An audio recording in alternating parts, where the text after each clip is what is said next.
Hi అందరికీ. ఈ వీడియోలో ట్రాఫిక్ రూల్స్ ఇన్ జర్మనీ గురించి చూద్దాం. మనం ఎంత హరీలో ఉన్నా ఆర్ అస్సలు ట్రాఫికే లేకపోయినా రెడ్ సిగ్నల్ పడినప్పుడు అస్సలు క్రాస్ చేయకూడదు. ఒకవేళ చేస్తే మనకి ఫైన్ పడుతుంది.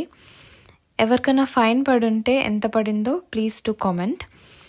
అండ్ ఇక్కడ ప్రతి పోల్కి ఎల్లో బాక్స్ సెన్సర్ అనేది కనిపిస్తుంది. దాన్ని మనం జస్ట్ ట్యాప్ చేస్తే చాలు సిగ్నల్ కామ్ట్ అని వస్తుంది. It is nothing but signal is coming అనమాట.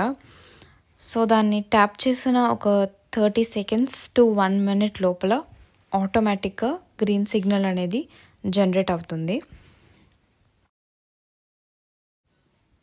ఇప్పుడు మనం క్రాస్ చేయొచ్చు. అండ్ ఎవరైనా జర్మనీకి కొత్తగా రావాలి అనుకుంటున్న వాళ్ళకి I hope this video is helpful. So for more interesting updates, please subscribe to The Life of Miracles.